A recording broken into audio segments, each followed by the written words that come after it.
was, getting money or whatever it is. So it's like everybody has a position to play. And so play your position like a shortstop, bruh. So whoever you are and whatever you do, play your position. So after the but I'm not the one that's built to be on the front line. But you know what? My pockets go deep. So I'm gonna support the people on the front line.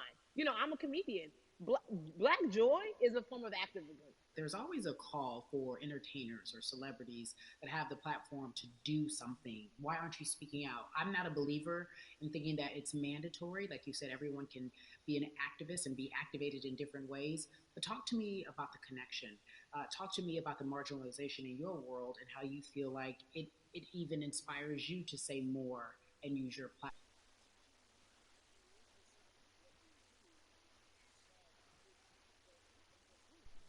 The who is the person who's going to be like, hey, let me call this out. Either blind racism in terms of overt racism, in terms of ways that we can be better, in terms of ways that we can actually be more uplifting to the community that you may not even realize that you're serving. Before I let you go, talk to me about the urgency, in your opinion, for people to vote, our people to get out and vote this coming election. Yeah, I mean, guys, guys, guys, if you think you're tired now, I'm telling you right now, we cannot take this sitting down. We can't take this jokingly. I understand that it may be hard to figure out who to vote for, but at the end of the day, we got to vote for our families. We got to vote for our legacies. We got to vote for continued progress. We have to vote for upward mobility. We have to vote for equality in a way that is long lasting. And if we succeeded before, we can do it again. You talk about the whole. This is the time. This is not the time to give up. This is not the time to pretend a way that we haven't made progress. We have. There's still much more to be done. And you know what? We might have to get to a point where we pass the baton to our children and our children's children, but we still have work to do now for that generation. Von Orgy, you are everything. You are Molly, but you are not Molly. But I love you so much as Molly on HBO's Insecure. You are an amazing podcaster, Jesus and Joloff. Shout out to Lovey. And then we also have movies. Like you, the world. You're a model, a cover model. Also, wait, don't let me forget your hugely successful stand-up comedy special on HBO. Girl, you doing it all, and I am so grateful. You are truly the dream, not just the American dream. You're the black girl, brown girl, do it all dream, the immigrant dream, everything. You're a beautiful, beautiful soul. I really, really mean that from the bottom of my heart. Yvonne Orji, ladies and gentlemen, nothing but the best and excellence personified. Thank you so much, my friend. I love you so much, Mama. Mwah.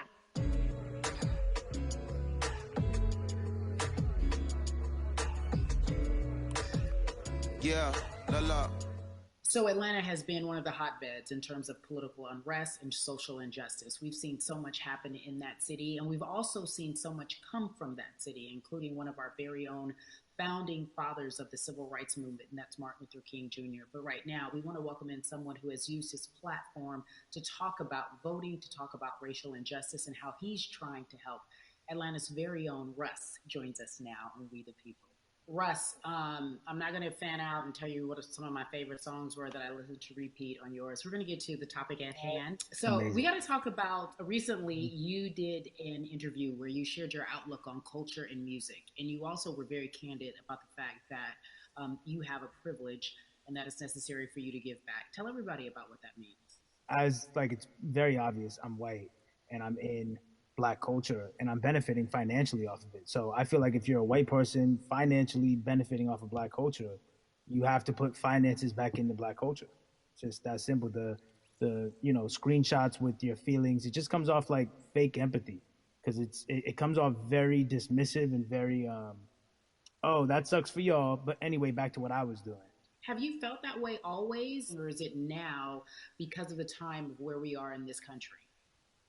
I've always had the feeling. I think now it's just obviously elevated. It's a new level, and there's new, it's to the point now where you can't. First of all, you can't not say anything. Second of all, though, I just think saying something isn't enough anymore. I think if you have the ability to put money back into a culture that you're financially benefiting from. You have the ability to, you should. It's interesting that you talk about it in that way because some people do believe that silence is the best way to go because it's hard to talk race, especially if you're white and you're in the black culture. People just feel as if they can't talk about it. They feel awkward. They feel as if they don't have the privilege or the voice or the words. How do you find yourself right now in terms of interacting with people when they want to talk to you about social injustice, police brutality, what's going on in this country right now? Well, first of all, picking and choosing whether you want to be silent or not about race, that's a privilege in and of itself. But no, I mean, I try to just do my best to listen to the black people around me and the educated black people I have in my life. So I do my best to not act like I have all the answers for everything, especially in a culture that I'm not from. But that's why when we decided to raise the money um, for Black Lives Matter organizations, when we raised 500,000, we got on the phone with some of the women who started Black Lives Matter. I got on the phone with Tamika Mallory. I was on the phone with Karen Civil and talking with my friends to make sure the money went to like the correct places, and people who really need it. It's just about listening. That's all. It's about listening. Let's talk about that for a moment because the way I think of activism, for me, it looks very differently. It's not necessarily just protesting on the front lines. I think that's great.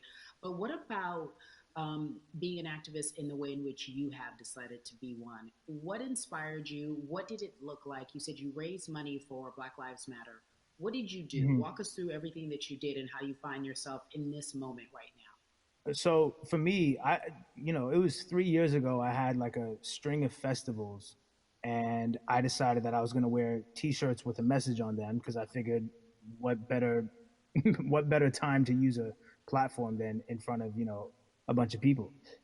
So one of the T-shirts I wore was, "If you want to change the system, speak up. White silence is pro-racism." The whole thing, and it didn't really it kind of got swept under the rug back then. But when all this stuff started happening again, and it's been happening, the police brutality against innocent black people, I was like, man, I'm not the biggest artist in the world, and I certainly don't have the most white fans in the world, but I got a good amount of people that I can definitely mobilize and turn into some money.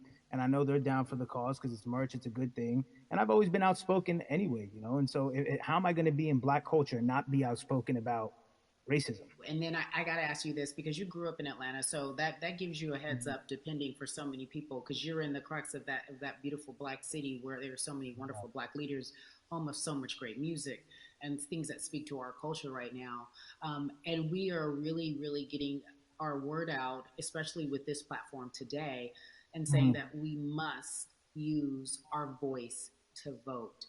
Talk to me about what the importance of voting for you in this upcoming election. Yeah, so full transparency, I had never voted before, ever.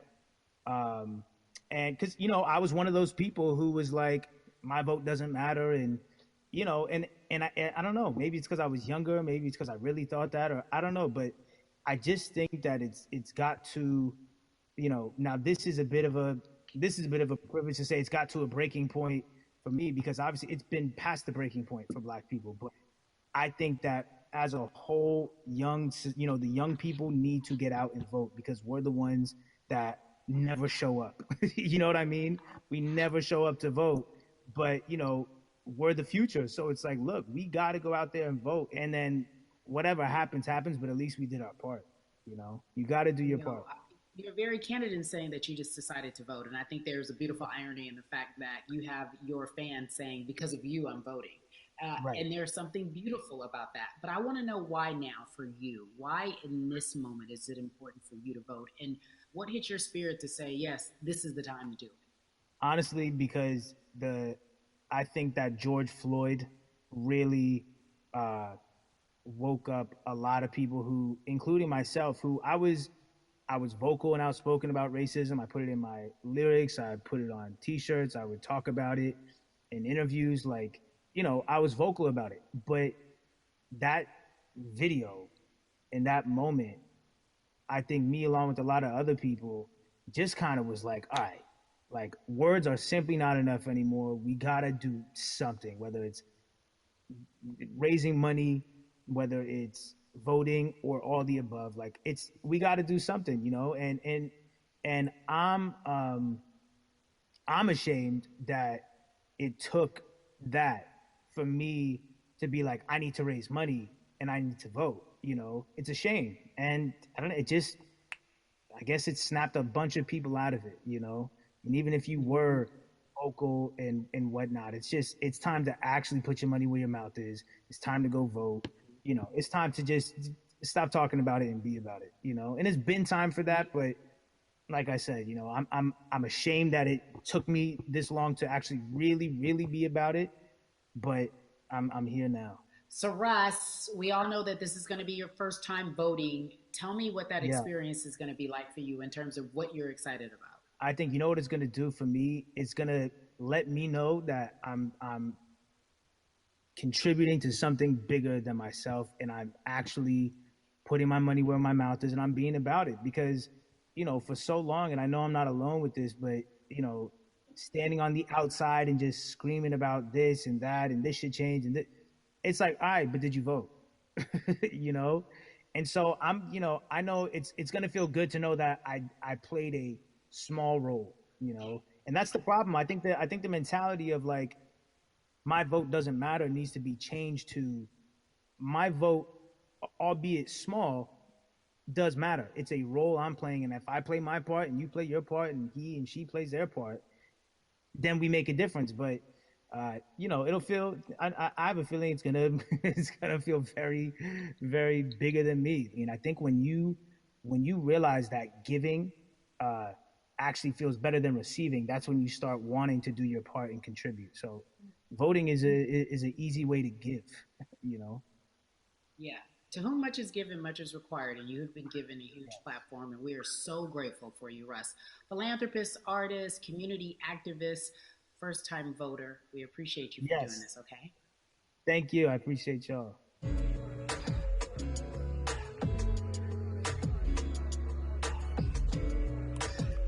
Yeah, la la. So, cities like Atlanta and Chicago have been at the forefront of the discussions, especially now in this country when we're talking about COVID 19 and systemic racism, as well as police brutality and what we can do in this country. Again, we're continuing our conversation, letting you know that your voice is your vote and your vote is your voice. We can change where we are in this country. Currently, I'd like to welcome in Chicago Cubs right fielder Jason Hayward. I appreciate you. I brought in Atlanta and Chicago because I know you grew up in the metropolitan area of Atlanta, more specifically McDonough. Let's be technical, and and you have been very vocal throughout this entire time in terms of what our country's been experiencing. Let's look at the past month and a half, if you will. What has been the hardest thing for you to deal with? The hardest thing for me to deal with, Carrie, this last month has just been going from the virus shutting everything down to us being called to action. We've had multiple police brutality situations. We've had people protesting, wanting to get the message out. But I really realized that I need to be a part of the positive message and make sure that doesn't get lost in all the chaos going on for people to actually hear from a reasonable, respectable person who cares about everyone involved. A reasonable, respectable person who cares about everyone involved, which leads us to More Than a Vote. It is a beautiful collective of Black athletes and artists. You are a part of that. Talk to me about right now on this be a part of that collective. To me personally, it's important to be a part of that because I've somewhat used baseball and my craft as an excuse to not get more involved in voting. But I can't any longer use baseball and work as an excuse not to get educated and not also to show people like at any moment in time, any walk of life, we can make a difference. So tell me in your words, what does activism look like for you? In my words, it looks like LeBron James, the biggest athlete right now on the planet, speaking up and breaking the ice for everyone. And I think for the first time, people see and hear from us. So now we have white teammates, we have other people speaking up and realizing, okay, like this is how we go about doing this. And to me, right now, social media, athletes speaking up, entertainers speaking up, like we're trying to do with More Than a Vote. You said something I thought was so key because covering sports for so long, I know that it's tough for Black players specifically and Major League Baseball to talk about how they feel. Adam Jones did it in a very eloquent way early on, but there are very few that are vocal. You said you all were afraid. Why use that word, and why were you afraid? You was afraid because in 2019 there were 68 of us total, and there are 38 teams. There's 25-man roster on each team. There's a 40-man roster, which is on each team as well. And there aren't many of us. So we're outnumbered in that sense, but not always in a negative way when it comes to our teammates and our clubhouses. But to get to this point, you have to move a certain way. You got to be careful what you say. You can't ruffle feathers. You can't come off in any way. Much like other black entertainers, much like yourself. Probably having to live through life every day. But to get to the highest level, you got to button up. You got to be seen and not heard. So baseball is, like I said, it was time for us to try and speak up and make a difference and show it's okay to do so because we can't be quiet any longer. That is a button up, be quiet, be seen but not heard. That is an expression that a lot of Black folks can relate to in whatever aspect of professionalism that they experience, especially if they don't work for themselves. They just feel that. That is also a socialization that we have as Black folks, especially like you said, if you want to get to the higher level. And for so long, I felt it bubbling right underneath the surface that so many of us who were in whatever positions we were, who had platforms, were tired of pretending and looking the other way and spending so much time making others comfortable while we were uncomfortable. Do you feel that this is the type of movement that is sustainable, or is it just for a time? No, it takes everyone joining in on the conversation. And right now, I feel like more than ever, there is little things as possible to distract from bigger issues. And we saw on draft day, we saw our president, Theo Epstein, holding up a sign saying Black Lives Matter and wanting to include the rest of them being that. But now we're having those conversations as well. So I definitely think this is sustainable. And it's not always just going to be the popular thing to do. This is something that people want to get right because they know we care.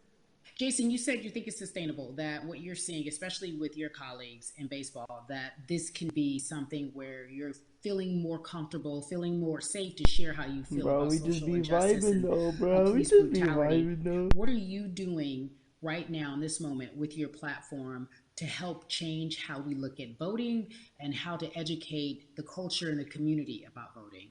Well, first, what I'm doing, Carrie, is joining up with More Than a Vote and joining up with other athletes and entertainers to get that message out and use our platform in that sense as a group. And try to create a brand with this to make it something that's not just about the election coming, make sure that it's about people getting educated for years to come and figure out where to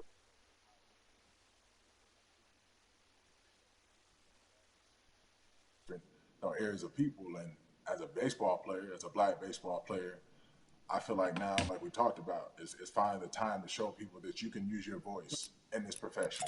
You don't have to be afraid.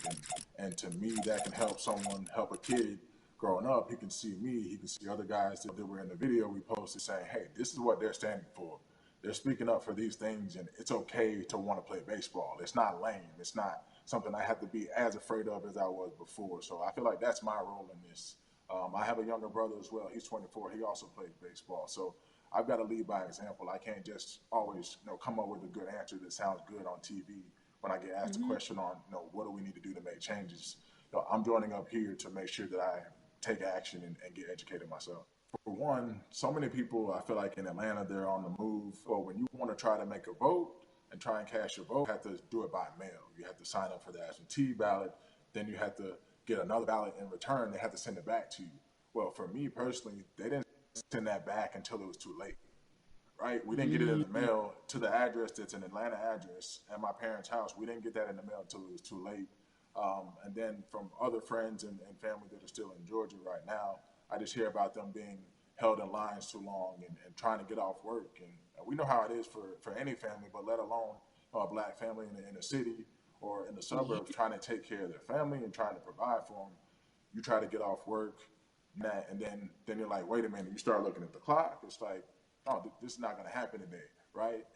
And so I saw, Mayor Keisha Bottoms, reach out via social media to people and say, hey, I'm going to address these issues right now. I need y'all to stay in line to cast your votes. Keep hanging in there. So to me in Georgia, that's what that looks like. Well, it's interesting that you even bring that up because there have been all these images, specifically from Georgia, because that's such a battleground, where you see people, especially when it came to the primaries, doing whatever it takes. And this is real life voter suppression that you're talking about. It's been happening for decades. It's not fake. What you're saying, these examples of sending you your ballot too late after the fact or shutting down the polls at 6 o'clock while people still are in line, that's a real life issue. There needs to be some type of change. And I think that what we're doing right now is fair. But the idea of voter suppression, do you think that that is actually